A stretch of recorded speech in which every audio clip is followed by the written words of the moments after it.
Assalamu alaikum, dear students. In the previous lecture, we have covered the the political and social background of the Restoration Age. वो हमने cover किया था। आज के lecture में हम रेस्टोरेशन पीरियड को देखेंगे, जिसको हम एज ऑफ ट्राइडन भी कहते हैं, लेकिन हम एज ऑफ ट्राइडन को इन टर्म्स ऑफ पोइट्री हम डिस्कस करेंगे। लेकिन before going to start poetry of the age of Dryden, Dryden की लाइफ को अगर हम डिस्कस करते हैं या उसकी पोइट्री को डिस्कस करते हैं, हमने एक ब्रीफली इस एज की जो खास जो फीचर्स थी, जो ऑलमोस्ट हम पिछले लेक्चर्स में इनको कवर कर चुके हैं, लेकिन फिर भी एक चंद पॉइंट्स हैं that we need to talk about. हमें उस पर बात ज़रूर करनी चाहिए और ज़रूरत भी है बात करने की। तो सबसे पहले अगर हम देख लेते हैं कि ये एज ऑफ ड्राइडन की जो बात हम करते हैं, ये ड्राइडन के साथ रिलेटेड है। 1640 the year of the birth of the Dryden, और इसी के साथ साथ एज ऑफ ड्राइडन भी हम इसको कहते हैं कि शुरू हो जाती है। लेकिन इसका जो स्पैन है ये तकरीबन चार्ल्स द जो 60 में आया था, रिस्टोरेशन ऑफ मोनार्की, जेम्स 1685 में, after the Charles the second जो उसका जो भाई था, एंड विलियम 1888 में आया था। तो इन तीनों दौर को, ये जो थ्री किंग्स थे, थ्री मोनार्क्स थे, इन्हीं टाइम पीरियड को एज ऑफ ट्राइडन कम्प्लीटली कवर करता है। इससे पहले क्रॉमवेल की हुकूमत थी। जब यहाँ पर इसी दौर में जब एज ऑफ ट्राइडन जब जैसे ही शुरू हो जाती है, वहाँ पर हमें एक चीज़ देखने को मिलती है, और वो चीज़ क्या है कि लिटरेचर में जो पहले रोमांटिक था, इन अ सेंस जब हम शेक्सपियर को अगर हम पढ़ते थे, तो it was a kind of a new things for the age. लेकिन यहाँ पर प्रैक्टिकल यूटिलिटी बहुत ज़्यादा देखी जा रही थी इस एज की। हर एक चीज़ को देखा जा रहा था कि हम उससे मैक्सिमम बेनिफिट किस तरह से उठा सकते हैं। इसका जो लिटरेचर था वो रियल था और एक्चुअल था, और स्पेकुलेटिव नहीं था, इमेजिनेटिव नहीं था, बल्कि वो कंक्रीट चीज़ों पर यकीन करता था। ऐसी वो लिटरेचर प्रोड्यूस करते थे। They were talking about the affair of the days, not about the things in the minds or the thing imagined by someone else। इन चीज़ों पर वो लोग यकीन नहीं करते थे। वो लोग प्रूफ पर, वो लोग लॉजिक पर, माइंड पर, हार्ट से ज़्यादा वो लोग किसको, माइंड को प्रेफर कर रहे थे, और कंटेंट से ज़्यादा वो लोग फॉर्म को तरजीह दे रहे थे, क्योंकि उनका जो फॉर्म था वो हीरोइक कपलेट था। They were following the metres, and they were very strict, they were very strict in terms of following the forms of the age। तो imaginative तो बिल्कुल भी नहीं था। imaginations की there was no room for the imagination, there was no room for the speculations।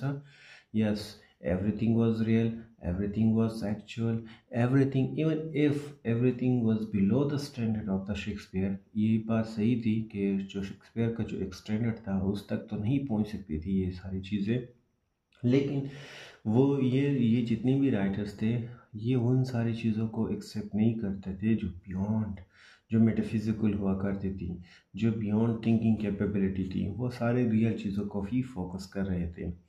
इसकी सबसे बड़ी वजह ये थी कि 16 सेंचुरीज को अगर हम देख लेते हैं, तो 16 सेंचुरीज के लिटरेचर पर जो इन्फ्लुएंस था वो रेनेसांस का था, इटालियन का था, क्योंकि चौसर इंस्पायर हुआ था बोकाशियो से, डांटे से, पेट्रार्क से, और इसी थ्रू रेनेसांस ह्यूमनिज्म इंग्लैंड में आया था, यूरोप में आया था इटली से। तो इटली पर, यूरोप पर जो इन्फ्लुएंस था वो यूरोपियन इटालियन लिटरेचर का था।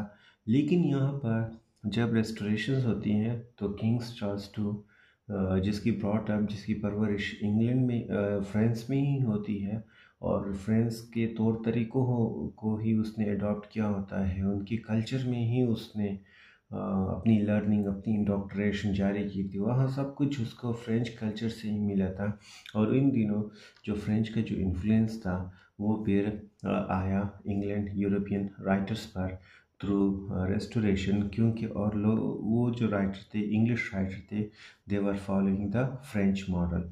और ये फ्रेंच मॉडर्न उन दिनों को में बहुत ही ज़्यादा सुप्रीम कंसिडर्ड किया जाता था। और ये तो सिर्फ लिटरेचर में फॉलो नहीं कर रहे थे, बल्कि जो ड्रेसिंग स्टाइल था ये भी फ्रेंच का ही फॉलो किया जा रहा था। यहाँ तक कि जो हेयर स्टाइल्स थे लोगों के, specifically male and females, so they were following the hairstyles of the French. Even before the Restoration, there was considerable traffic in ideas between the two countries, and the French, French का जो romance था और बाकी जो चीज़ें थी other, वो बहुत ही ज़्यादा पॉपुलर हो गई थी उन दिनों इंग्लैंड में। खास करके जो पॉलिटिकल कंडीशंस थे रेस्टोरेशन के बाद, जो पॉलिटिकल कंडीशंस पैदा हुए थे या रेस्टोरेशन के साथ जो पॉलिटिकल कंडीशंस पैदा हुए थे, जिसकी वजह से फ्रांस जो था वो इंग्लैंड के काफ़ी करीब आ चुका था, क्योंकि इंग्लैंड का जो किंग था, मोनार्क था, वो अब फ्रांस से आया था, उसकी परवरिश फ्रांस में ही हुई थी। तो ऑब्वियसली बात थी कि उसके माइंड में, उसके दिल में सब कुछ जो ट्रेडिशंस थी, जो कल्चर्स थी, जो एक थिंकिंग पैटर्न था, वो फ्रेंच का ही था, वो इंग्लैंड का नहीं हो सकता था, क्योंकि उसने बहुत सारा टाइम फ्रेंच में ही गुजारा था, फ्रांस में ही गुजारा था। और अगर हम रेस्टोरेशन ड्रामाटिस्ट की अगर हम बात करते हैं, रेस्टोरेशन ड्रामाटिस्ट, तो रेस्टोरेशन के जो ड्रामाटिस्ट थे लिटरेचर में, आल दो ये लेक्चर पोइट्री के बारे में है, लेकिन हम यहाँ पर एक ब्रीफली एक दो लाइंस में रेस्टोरेशन ड्रामाटिस्ट के बारे में ही बात कर लेते हैं। तो इनका जो प्लॉट था ये भी फ्रेंच रोमांस, इन्होंने क्या किया कि प्लॉट को भी फ्रांस से उनका जो प्लॉट था, उनका जो मॉडल था, उसके तर्ज पर उन्होंने अपने ड्रामास के लिए प्लॉट्स बनाए। और इसके अलावा जो हीरोइक प्ले थे, जो जो यहाँ पर जो ड्रामा थे, इसको हीरोइक प्ले का नाम दिया गया, pledge heroic plays of the Restoration. Actually, they were the direct result of the French influence. They were the direct result of the French influence, and it has never been denied कि जो dramatist थे रेस्टोरेशंस के, इस पर बहुत ज़्यादा जो influence था वो फ्रांस का ही था, और इस बात को हम बिल्कुल भी डिनाई नहीं कर सकते। Nor can the influence of the king and his court be entirely ignored. ये सिर्फ ड्रामे पे उसका इन्फ्लुएंस नहीं था फ्रांस पर, जो किंग था, एज आई सेड अर्लियर, जो किंग था या फिर उसका जो कोर्ट था, रॉयल कोर्ट था, उस पर बहुत ही ज़्यादा जो इन्फ्लुएंस था वो किसका था, वह फ्रेंच कल्चर का था या फ्रेंच थिंकिंग का था, और हम इस बात को बिल्कुल भी इग्नोर नहीं कर सकते थे।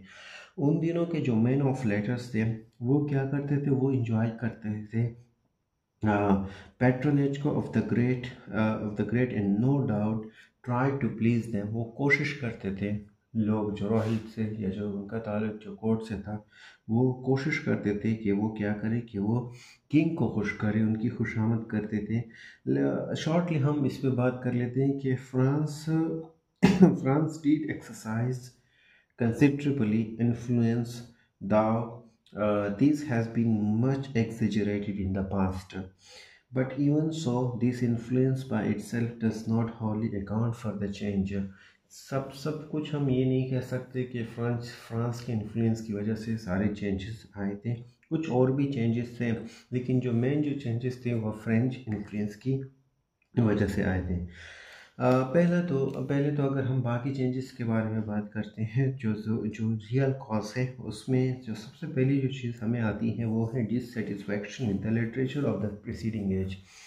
कि जो प्रीसीडिंग जो एज ऑफ, जिसको हम एज ऑफ मिल्टन भी कहते हैं, या जहाँ पर जॉन डॉन था, तो मिल्टन एंड बर्नियन के अलावा अगर हम उसी प्रीसीडिंग एज को देखते हैं, तो इसमें हमारे पास कोई एक ऐसा ड्रामेटिस्ट नज़र नहीं आता जिसका जिक्र या जिसकी हम पैरेलल कंपैरिजन कर सकते हैं मार्लो के साथ या फिर शेक्सपियर के साथ।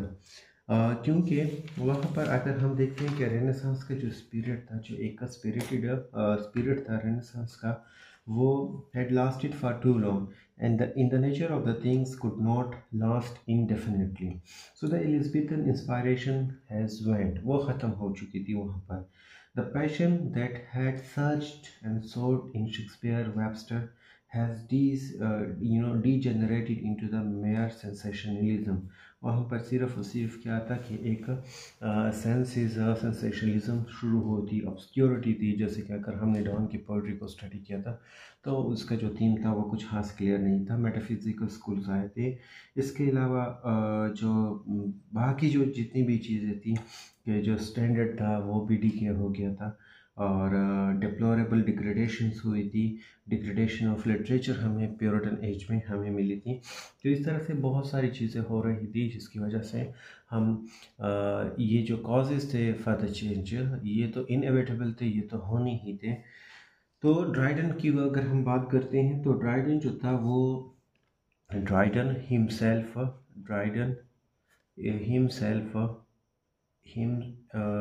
himself was the man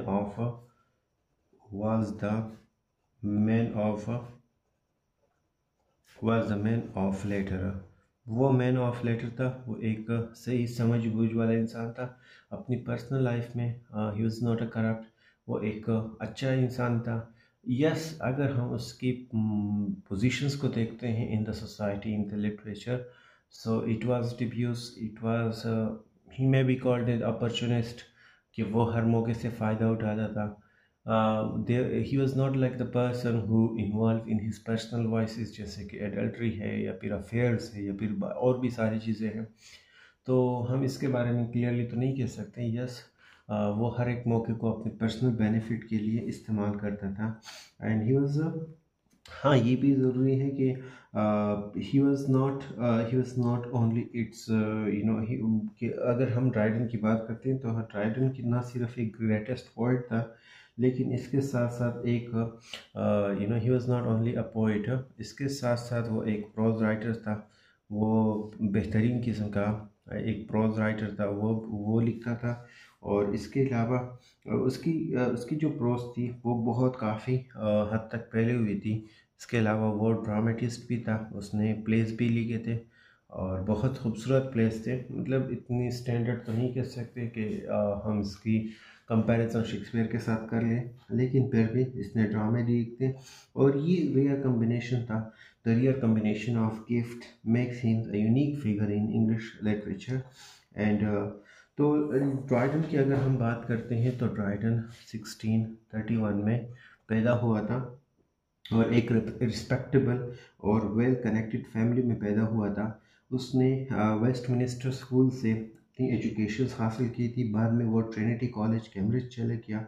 और उसके जो सबसे पहला जो उसके जो सबसे अर्लीस्ट पोइम जो थे, अर्लीस्ट पोइम्स जो थे, उसमें हमारे पास जो है वो थे हीरोइक स्टेंजा। जो सबसे जो पहला जो अर्ली उसने जो stanzas, heroic stanzas on the death of the Cromwell. तब हुकूमत किसकी थी? क्रोमवेल की हुकूमत थी, कॉमनवेल्थ की हुकूमत थी ऑफ द क्रोमवेल। ये सबसे पहले उसने ये पोएम्स लिखे थे और ये तकरीबन उसने लिखे थे 1558 में, जब क्रोमवेल की डेथ हो चुकी थी और इस पर उसने ये सारी चीज़ें लिख दिए थे। लेकिन उसके बाद और ये पोएम्स जो थे ये कोट्रेन की फॉर्म में उसने लिखे थे।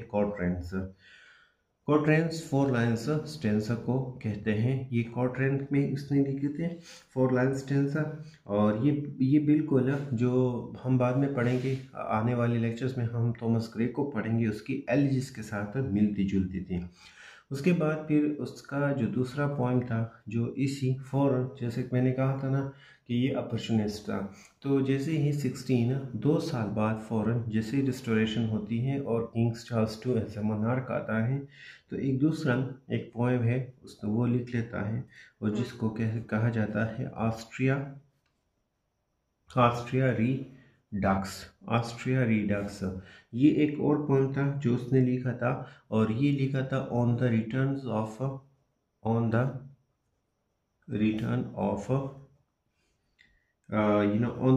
Of on the returns of Charles to, ये उस पर लिखा था। And this is an heroic, और ये एक एक्चुअली ये एक हीरोइक कपलेट में उसने लिखा था, हीरोइक कपलेट, ये उसकी थी हीरोइक कपलेट। इसके अलावा फिर बाद में जब रिस्टोरेशन हुए, सो he seems to have had no difficulty in changing the site quickly. As I said that he changed his site to Charles to Cromwell से जो sympathies थी वो शिफ्ट हो गई उसके तरफ, चार्ल्स टू की तरफ। एंड वहाँ पर इसी दौरान ही मैरिड, उसने फ़ौरन शादी भी कर ली। अर्ल डॉटर एक अर्ल था, और 1663 में उसने शादी की, और उसके 3 सन थे वो पैदा हो गए। दो he had a small estate, उसके जो प्लॉट था वगैरह, जो इस्टेट जो प्रॉपर्टी थी बहुत ही कम थी। वो इतना ज़्यादा अमीर तो नहीं था, लेकिन फिर भी उसने क्या किया कि उसने अपनी इनकम को बढ़ा दी अपनी राइटिंग से, and writing for the stage, which continued to be his main occupations, and for about 15 years, 15 साल तक उसने ये occupation, ये पेशा जारी रखा। So the plague drop him, इस दौरान एक डेडली एक प्लेग, एक ब्यूबोनिक प्लेग आई थी, एक डिजीज़ आई थी, ब्लैक डेथ आई थी, और उसकी वजह से कि चला गया, वो अपने मुल्क को छोड़कर चला गया। एंड जहाँ पर उसने एक खूबसूरत किस्म की ऐसे लिखी थी, ऐसे ऑन द ड्रामेटिक पोएजी। इसी दौरान उसने एक ऐसे लिख ली, ऐसे ऑन द ड्रामेटिक, ऐसे ऑन द ड्रामेटिक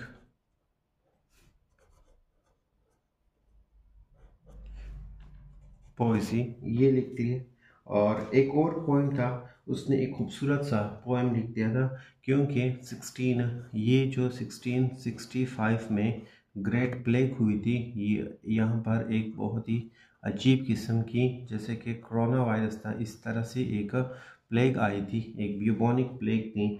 और इसके अलावा फिर अगले साल 1660 एक ग्रेट फायर ऑफ लंदन हुआ था, ग्रेट फायर ऑफ लंदन, जिसके बारे में कहा जाता था कि ये एक ऐसा ईयर होगा जिसकी वजह से दुनिया ख़त्म हो जाएगी, लेकिन ये नहीं हुआ। और इस पर ग्रेट फायर ऑफ लंदन, इस पर इसने एक और पोएम लिखी थी, और इसको कहा जाता था annus annus mirabilis, annus mirabilis,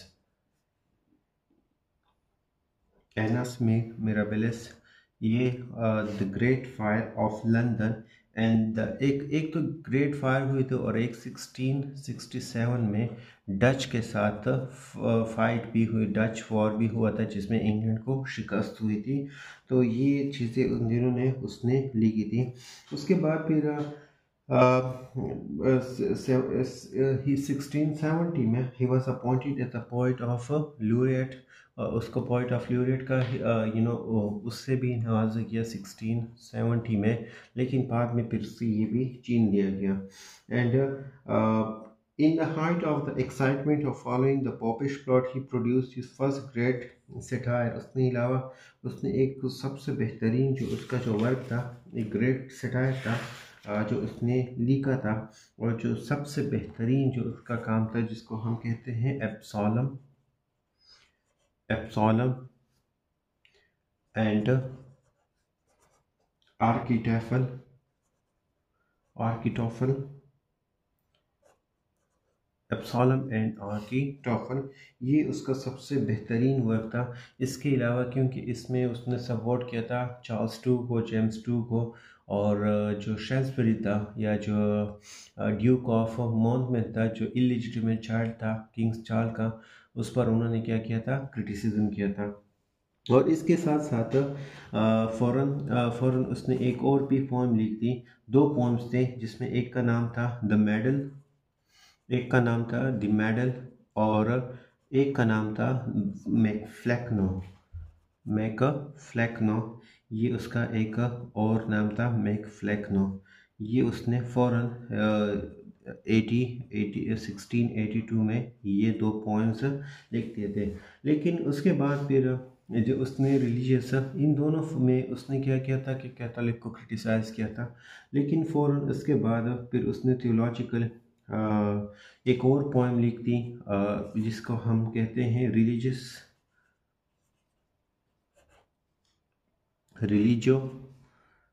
लाइसी। ये भी एक थियोलॉजिकल पोएम था और इसमें उसने डिफेंड किया था the church of he defended the church of England the church he defended the church of England को एंग्लिकन चर्च को उसने डिफेंड किया था against Catholic church.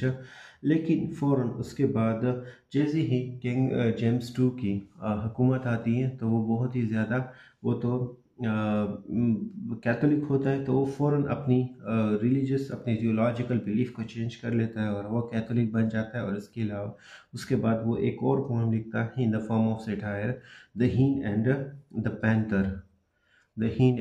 The panther वो ये एक और पोएम लिख लेता है 1687। और फिर बाद में जब रेवोल्यूशन आती है 1688 में तो उसकी वजह से फिर उसके जो पोइट लूरेशिप है वो भी चला जाता है और वो अपने इससे भी हाथ को देता है। तो ये डिफेंस था, इसमें उसने डिफेंस किया था कि इसका रोमन कैथोलिक चर्च का, क्योंकि यहाँ पर अब वो रोमन कैथोलिक चर्च की तरफ he converted to the Roman Catholic Church after the accession of the Catholic James II. As a result of this, when the revolution came, he lost his post of poet laureate and other offices. All the hope of the official preference destroyed. He fell back on his literary pursuit. उसके बाद जब उसका सब कुछ ख़त्म हो गया तो दोबारा से उसने अपनी जो लिटरेरी जो एक स्ट्रगल थी उसके आ गया और फिर बाकी जो उसके 12 साल जो बचे थे अपनी उसकी ज़िंदगी के उसमें उसने he produced a few more play and the number of translation the most famous of which उसने कुछ ट्रांसलेशन लिखी थी जिसमें जो सबसे जो खूबसूरत जो ट्रांसलेशन था या जो फेमस ट्रांसलेशन का वो वर्जिल का था। ये उसने प्रोड्यूस किया था वर्जिल का। और इसके अलावा कुछ द फैबल्स लिखे थे, फैबल्स को भी उसने ट्रांसलेट किया था। और इस तरह से वो 1700 में वो मर गया था। ड्राइडन का जो करेक्टर है has been the subject of adverse comment, क्योंकि the fact of his life provide ample reason for this. He seems to have been without any fixed religion और पॉलिटिकल प्रिंसिपल। उसके कोई फिक्स प्रिंसिपल नहीं थे religious के या political. He enjoyed he enjoyed the friendship and the patronage of the great, including the king. He had his share of private and public quarrel and was on the occasion waylaid and beaten by ruffians hired by his former friend Rochester. He was not above the hardness or coarseness of the time in his satire and play. Otherwise he was a very gentleman. वो बहुत ही ज़्यादा gentleman था, modest किस्म का इंसान था, generous किस्म का इंसान था। एंड एट हिज डेथ जब वो मर गया था, when the hostility he had provoked by his religious and political controversies वो भी ख़त्म हो गई। And he was universally acknowledged not only as the greatest poet but also as the greatest man of letter of his age. तो ये उसकी quality थी। इसके अलावा उसने कुछ और पोएम्स लिखे थे जिसमें उसका अगर हम जिक्र कर लेते हैं उसमें हमारे पास एक है ब्रिटानिया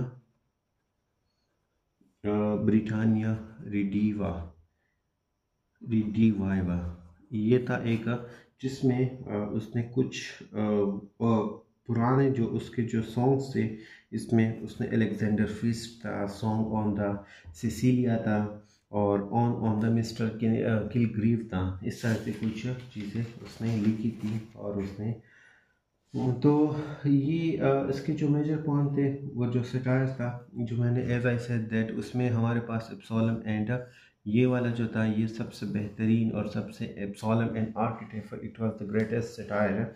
और ये उन सर्कमस्टांसेस में प्रोड्यूस किया गया था कि जब पॉपिश प्लॉट हुआ था, जब पिछले लेक्चर में उसको एक्सप्लेन कर चुका हूँ। और जिसकी वजह से जो किंग जेम्स जो था वो कैथोलिक नहीं चाहते थे वीक्स पार्टीज़ वाले कि किंग्स जेम्स इंग्लैंड के का मोनार्क आ जाए आफ्टर द चार्ल्स टू, और चार्ल्स टू का कोई लेजिटिमेट सन नहीं था। तो इसकी वजह से जो एक उन्होंने जो उन्होंने जो एक बिल पास करने की कोशिश की थी कि कोई कैथोलिक किंग्स नहीं आ सकता। तो इस पर जो, क्योंकि विग्स वाले जो थे वो ड्यूक ऑफ मॉनमouth को बादशाह बनाना चाहते थे आफ्टर द चार्ल्स टू। लेकिन तो टॉरीज जो थे वो कह रहे थे कि जो ड्यूक ऑफ मॉनमouth है उसका ब्लड लाइन प्योर नहीं है, वो इलेजिटिमेट है, and illegitimate son can not be the king of the England. So इसी तरह से उसने एब्सोलम एंड आर्किटेफल्स ये लिख दिया था शेफ्टसबरी, क्योंकि विक्स की पार्टी का जो फाउंडर था वो शेफ्टसबरी था, और उस पर उसने सटायर किया था कि लेकिन जो एब्सोलम एंड आर्किटेफल था ये बहुत ही बेहतरीन किस्म का, ब्रिलियंट किस्म का पॉलिटिकल सटायर है इन इंग्लिश। और इस सटायर को disguised as the biblical allegory in which Charles two इसमें हमारे पास चार्ल्स टू है, इसको एज ए डेविड करार किया, समझा जाता है। मॉनमouth एब्सोलम एंड शेफ्टसबरी जो था वो एक इवल काउंसलर था। So Achitophel, so it choice diction, smooth versification, its brilliant wit, and above all, its incomparable portrait of Shaftesbury in Buckingham's make it one of the most entertaining things in English literature। तो ये as of Dryden का जो सबसे बेहतरीन जो एक writer था हमारे पास वो है ड्राइडन था, जिसको हमने आज कवर कर लिया। If you have any question so you can ask me. Thank you so much.